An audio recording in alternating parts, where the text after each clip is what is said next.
The moment that divided my life into before and after did not arrive loudly. It came dressed as routine. Porcelain, turkey steam, a napkin folded with deliberate care. My father cleared his throat, and the air in the room changed. I didn't know it yet, but the foundation of my entire identity, the story I told myself about love, safety, and family, was about to crack without making a sound. Some betrayals scream. Ours whispered. I was raised in Columbus, in a neighborhood where the lawns were measured by precision, and success was defined by square footage. Our house wasn't large, but it was disciplined. The lights were always turned off when you left a room. The thermostat never moved without permission. Bills were paid early. Schedules were followed exactly. My father believed structure created strength. He worked at a regional warehouse on the outskirts of the city, long metal aisles stacked with pallets, forklifts echoing against concrete floors, cold mornings that smelled like diesel and dust. He left before sunrise and came home smelling faintly of machine oil and effort. He never complained, but he made sure we knew what it cost him. I didn't get to go to college. He'd say, "But you will." Not as a hope, as a guarantee. That guarantee became the spine of my childhood. When you're young, your parents are mythological creatures. My father was Atlas, holding up the sky of our household. He coached my middle school debate team, fixed the fence when it leaned, balanced spreadsheets at the kitchen table every Sunday night. He liked numbers. Numbers were predictable, logical, obedient, unlike people. When report cards came in, he studied them like investment statements. A minus in chemistry, he'd say, "What happened?" Not angry, just analytical. Improvement was always expected, excellence assumed. I didn't resent it then. I thrived under it, because in his eyes, achievement wasn't just personal success. It justified his sacrifice, and I wanted to justify him. There was always talk of the college account. He mentioned it casually like weather forecasts. It's growing nicely. Compound interest is powerful. You won't need loans. The account wasn't just money. It was security. It meant I could dream without calculating cost. When senior year arrived and acceptance letters began coming in, he was more animated than I'd ever seen him. The day I opened the email from Ohio State University, he stood behind me, hands on my shoulders. I read it out loud. He didn't wait for me to finish before hugging me. "We did it," he said. That word, we felt warm then. Later, I would understand it differently.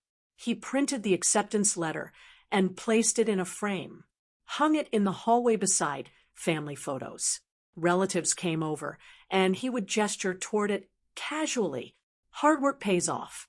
He'd tell the story repeatedly, how he worked overtime shifts, how he sacrificed vacations, how he built the savings account brick by brick.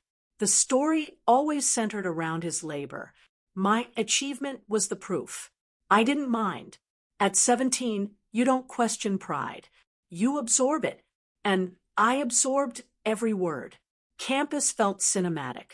Red brick buildings, autumn air sharp against skin, students carrying ambition like caffeine. I called home every Sunday.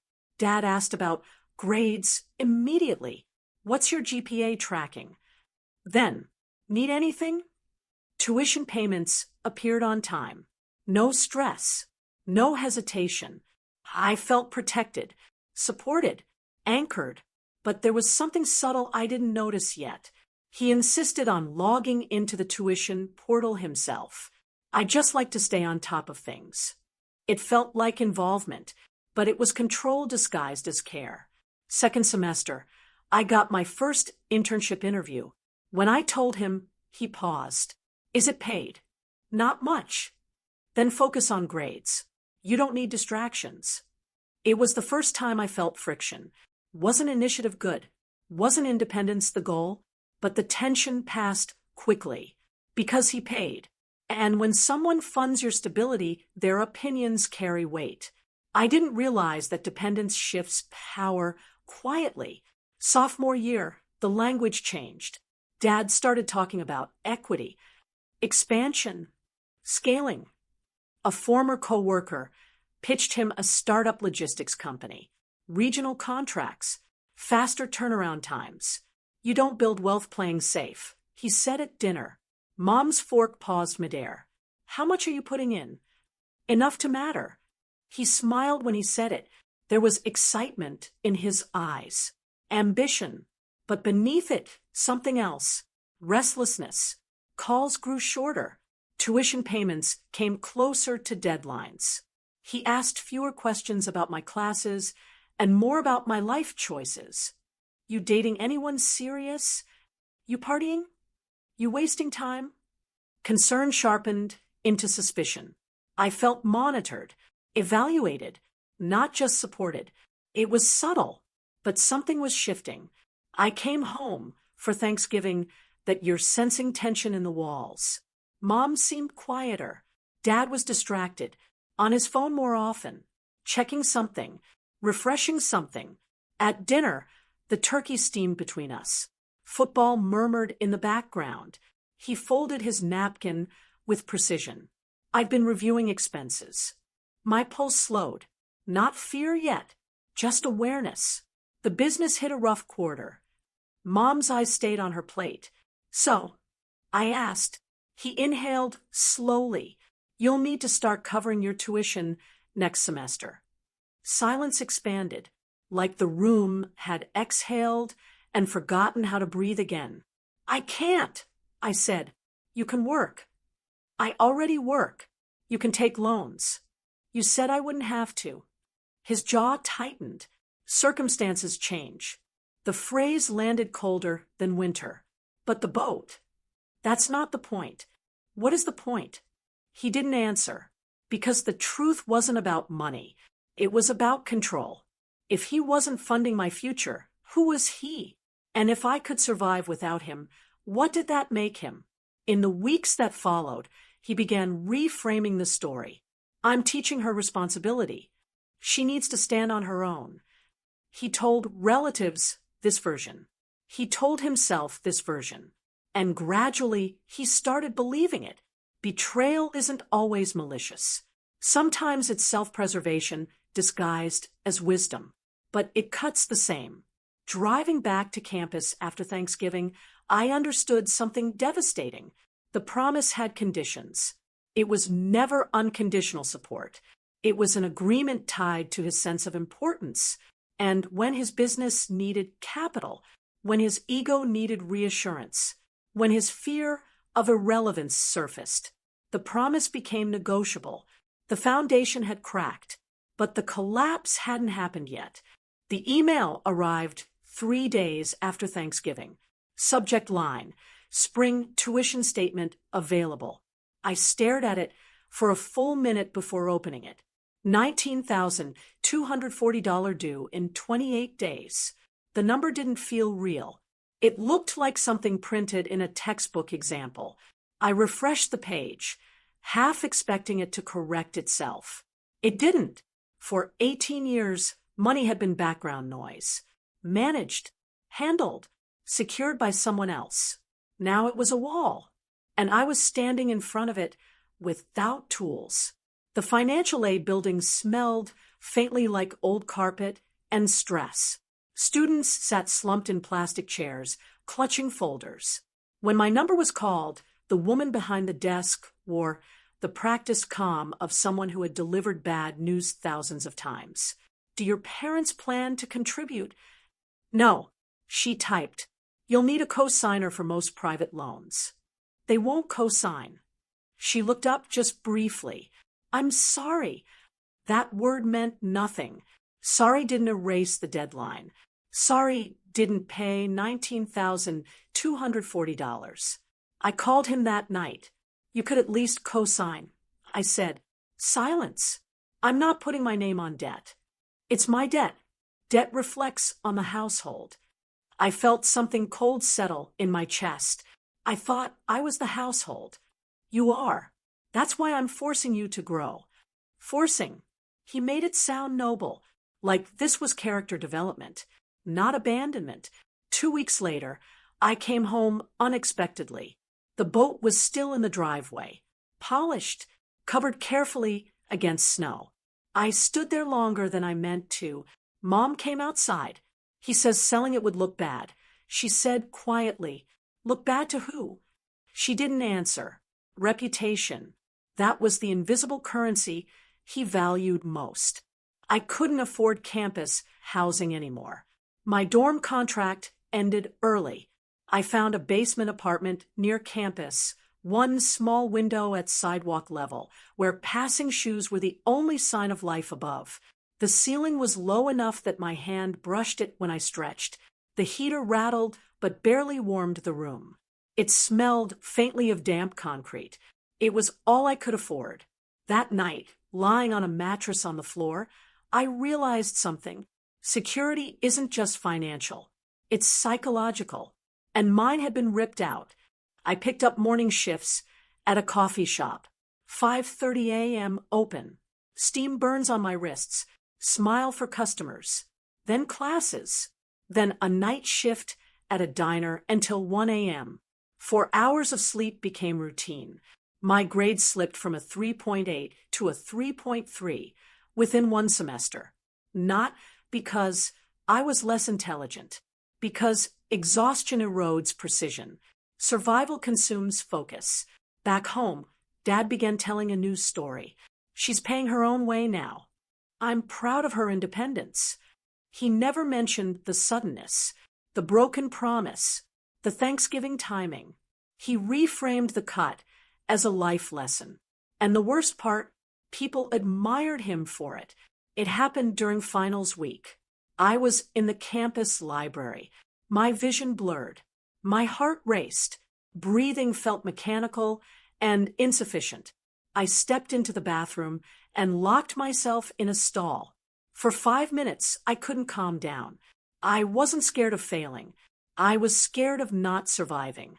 That was the moment I realized this wasn't about tuition anymore. This was about identity. If he wasn't my safety net, who was I? The scholarship email arrived when I least expected it. Congratulations. You have been awarded the Merit Excellence Grant. Full tuition. Renewable. I reread it 3 times. Then a 4th. Relief didn't come immediately. Instead, something else did. Anger. Because I had nearly collapsed trying to survive a problem that never needed to exist. When I told him, he laughed softly. See, pushing you worked. That sentence changed everything. He took credit for the fire he set, rebranded hardship as mentorship. I didn't argue. I didn't yell. I just felt something detach permanently. Respect. I stopped calling every Sunday. Stopped updating him about grades.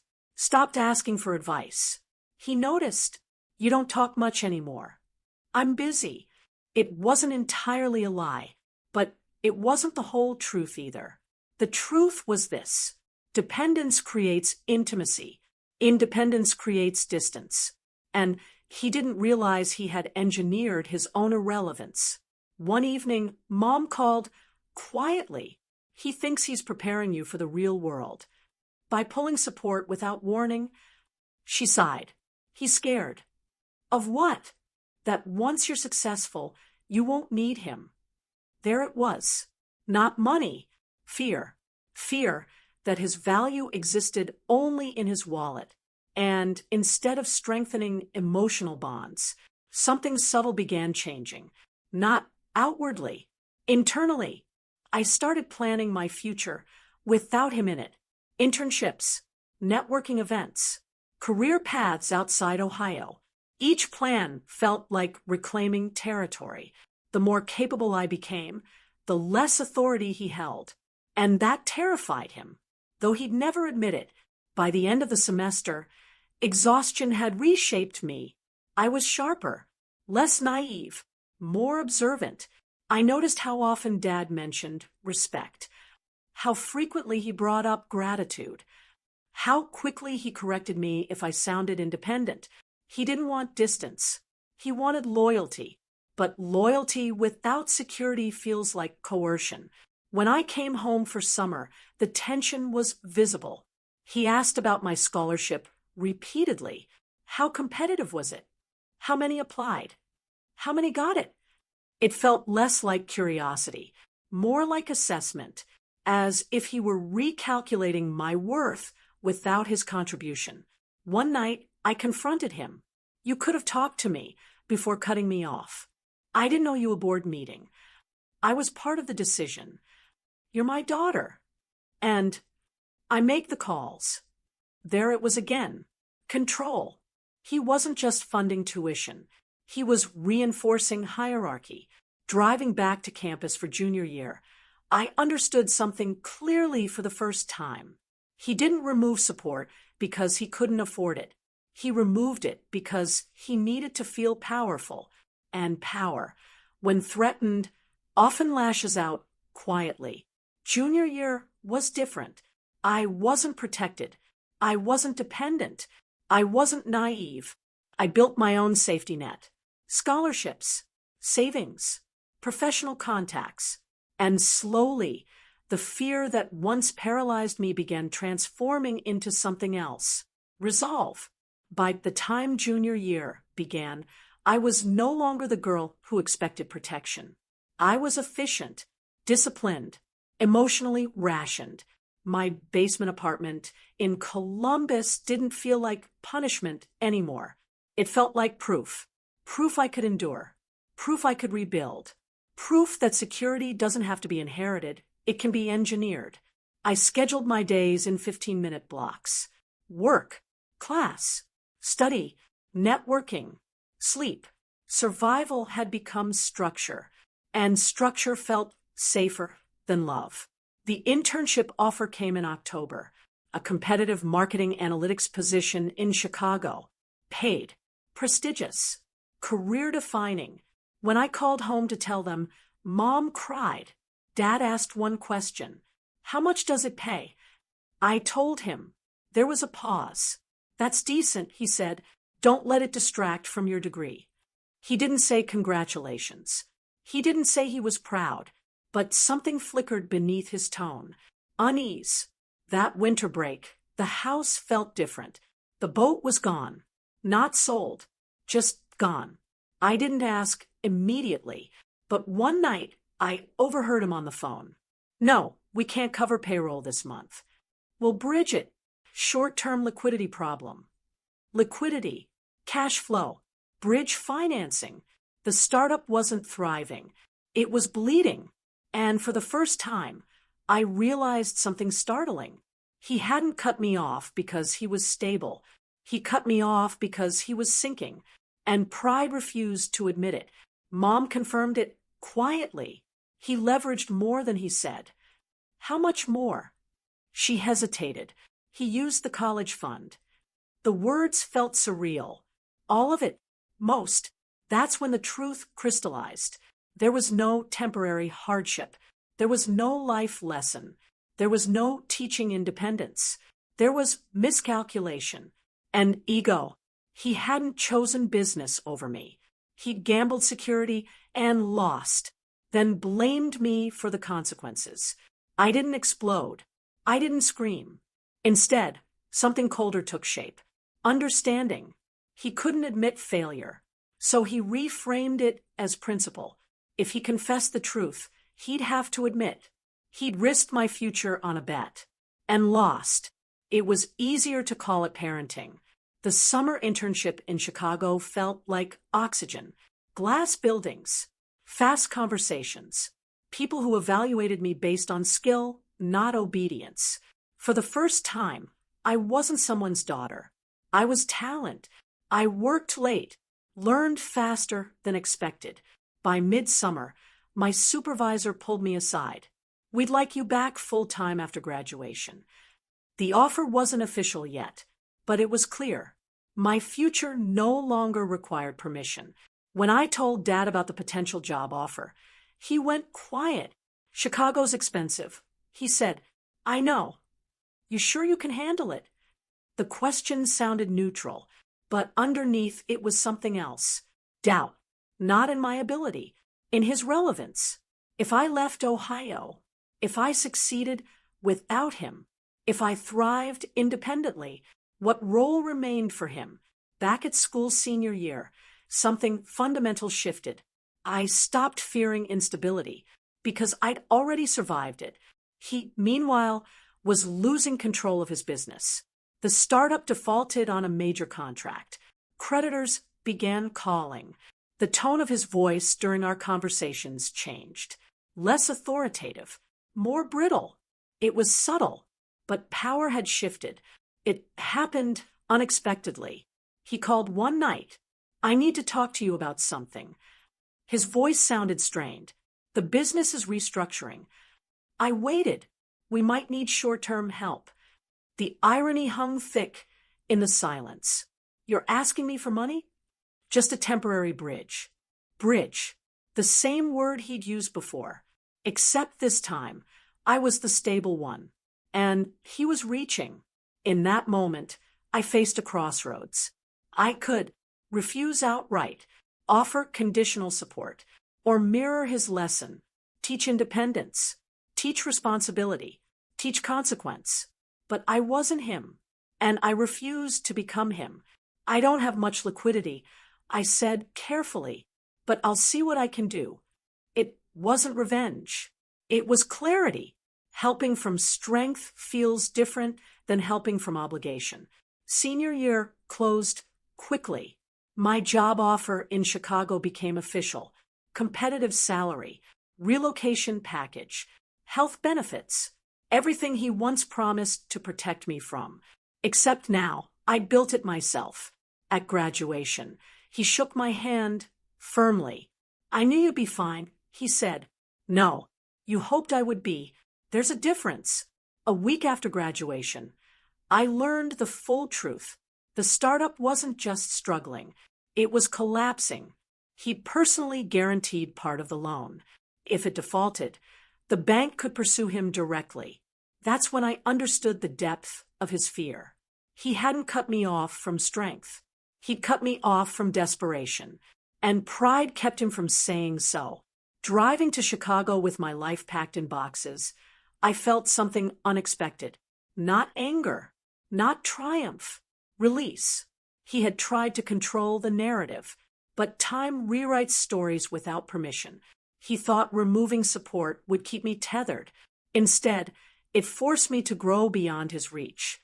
When the skyline appeared in the distance, I felt something solid settle inside me.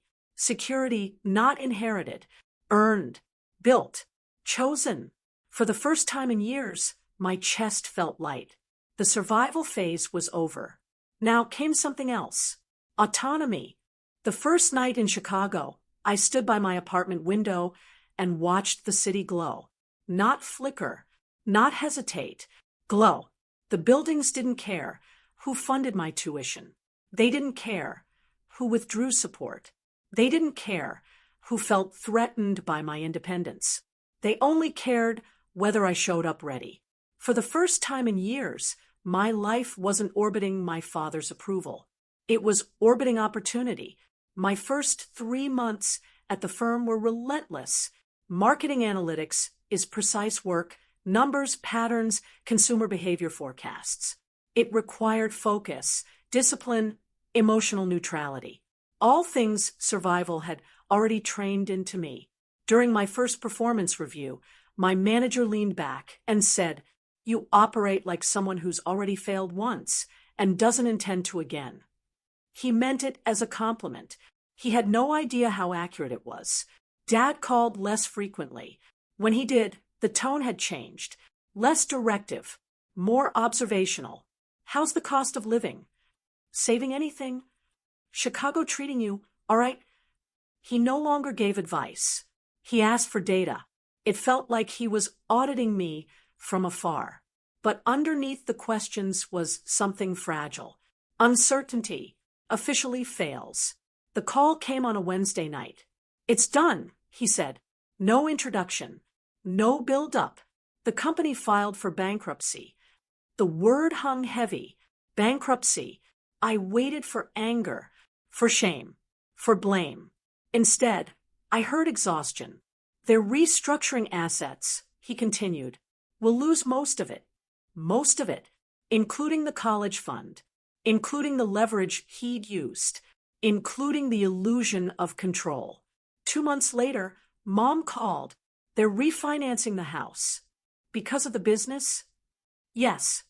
The stability I'd grown up inside, the 2-car driveway, the thermostat rules, the framed acceptance letter, was now collateral damage. Reputation had been expensive, and it had come due. We're managing, he said quickly before I could ask. But the pause that followed said something else. I might need temporary assistance, just until things stabilize. There it was again. Bridge, liquidity, stabilize. Corporate language applied to personal failure. How much? I asked. He hesitated before naming the number. It wasn't small, but it wasn't impossible either. For me, that was the shift. The same tuition that once threatened to drown me was now something I could calculate in spreadsheets. Power had inverted. For days I debated. If I helped, would it restore something? If I refused, would it end something? But the real question wasn't financial.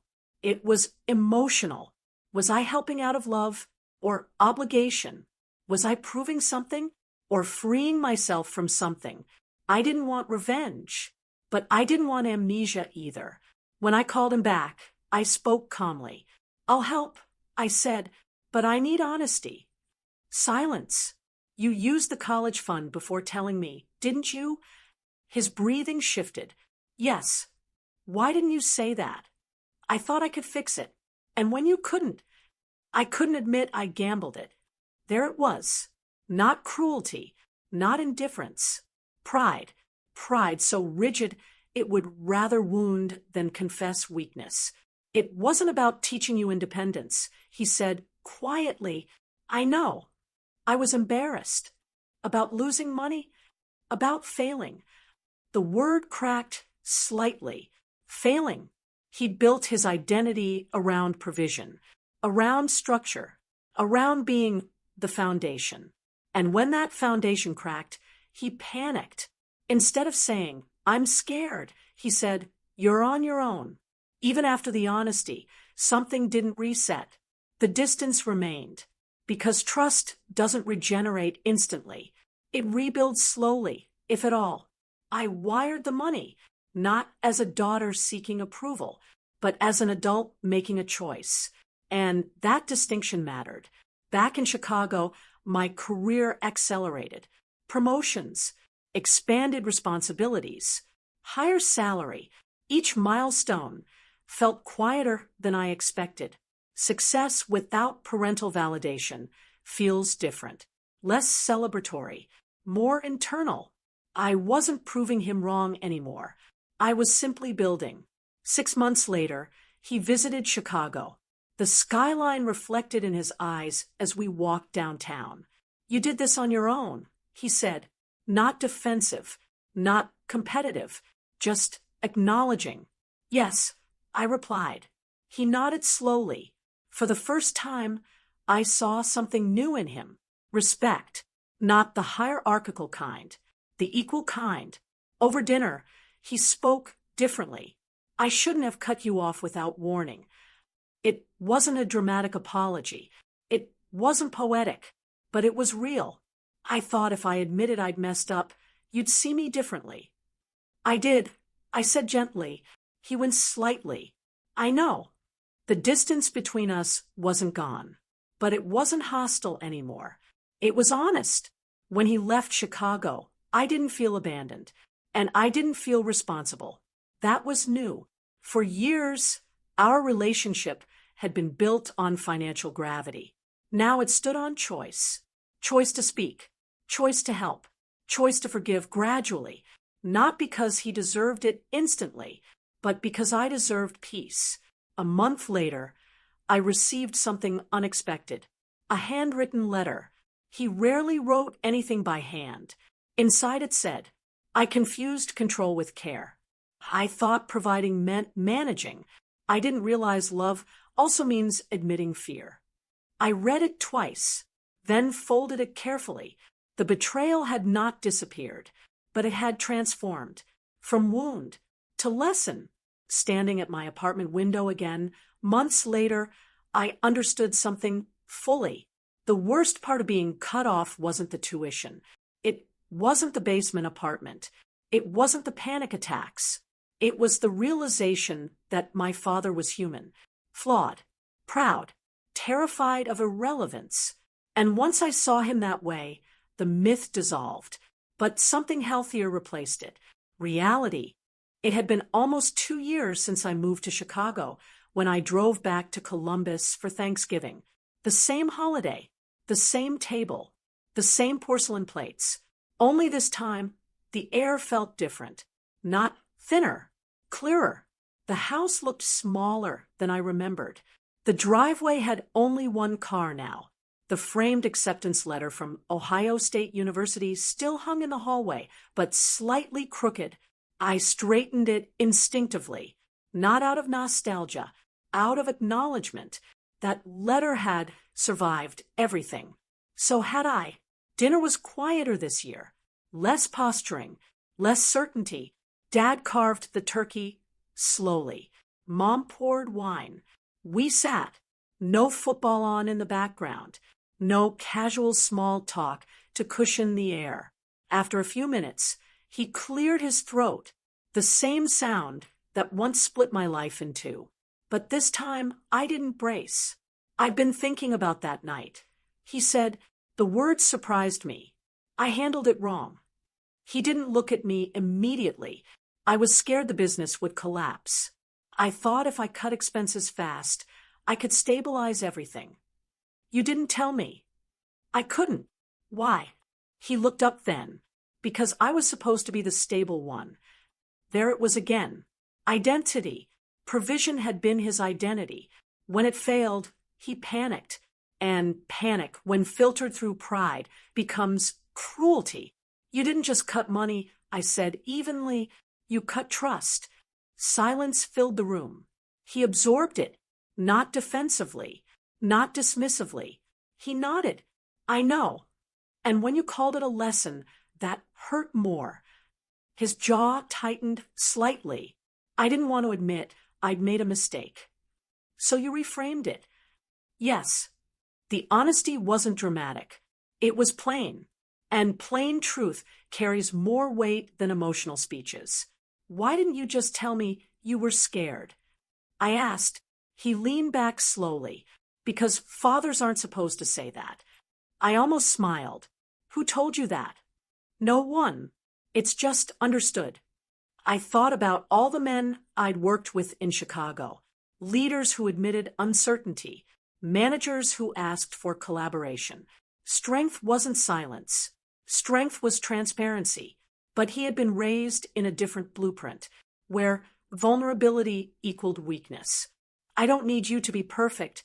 I said quietly, I needed you to be honest. He stared at the table. For years, I thought providing money was the same as providing stability. It's not. What is it then?